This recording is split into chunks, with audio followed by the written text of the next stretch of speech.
بعد ما بدأ حياته ب7000 دلوقتي بياخد حوالي 35 مليون في السنة، وبقى من أشهر معلقي كرة القدم في العالم العربي. مين مننا ما يعرفش حفيظ الدراجي، المعلق والمحلل الرياضي الجزائري؟ مين مننا ما بيسمعش صوت المعلق الأسطوري اللي بيخلي لأي مباراة صدى يهز الملعب كله، وكل اللي بيسمعه بيحسوا إنه حاضر وقاعد في قلب مدرجات الملعب؟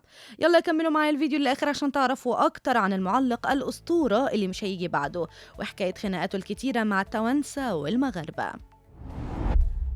يمكن مش كتير من عشاق كرة القدم يعرف إن المعلق حفيظ الدراجي كان صحفي، بس مش صحفي كده والسلام، لا ده كان صحفي مخضرم وليه باع طويل في الصحافة، وأخد كتير من الجوائز المحلية والدولية. حفيظ الدراجي اتولد سنة 1964 في الجزائر، واخد بكالوريوس آداب ودرس في معهد الإعلام والاتصال. بدأ دراجي يشتغل في التلفزيون الجزائري سنة 1990، وكان مقدم برامج سياسية واجتماعية، وبعدين بقى معلق على مباريات في الدوري الجزائري، وكان بياخد أجر 7000 جنيه في الشهر.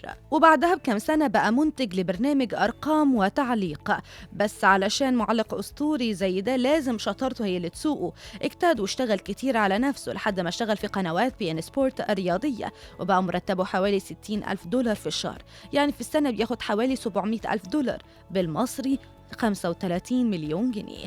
علشان ما فيش شخص بيسلم من الإشاعات، خصوصا لو كان محبوب من الملايين زي حفيظ، وواحد من أفضل المعلقين العرب اللي ليهم شعبية كبيرة في الوطن العربي، جنب عصام الشوالي من تونس وعلي محمد علي من مصر وخليل البلوشي من عمان. فانتشر إشاعات كتير في 2022 عن إقالته من قنوات بي ان سبورت.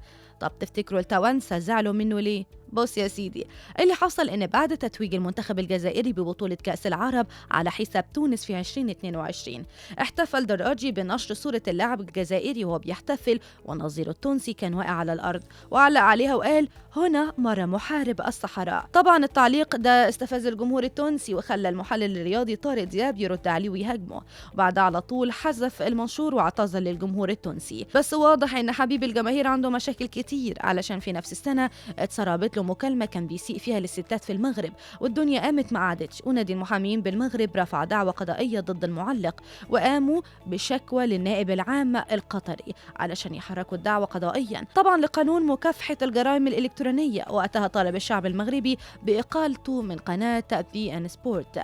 بس في إبريل اللي فات انتشرت إشاعات بتقول أن الموسم الحالي هو الأخير للمعلق الجزائري حفيظ الدراجي في قنوات بي ان سبورت. بس دراجي علق على الموضوع وقال ان الكلام ده مش صح، ووقتها كانت شبكة قنوات بي ان سبورت أطاحت بعدد من المعلقين والمحللين علشان وصلوا لسن التقاعد، لكن رأوا المعلق حفيظ الدراجي وعينوه مستشار أول للمدير العام لقنوات بي ان سبورت القطرية. دلوقتي بقولي رأيك في المعلق حفيظ الدراجي، وقولي كمان كنت هتديله راتب قد ايه شهريا وسنويا لو كنت مدير لقناة بي ان سبورت. شاركوني برأيكم في التعليقات.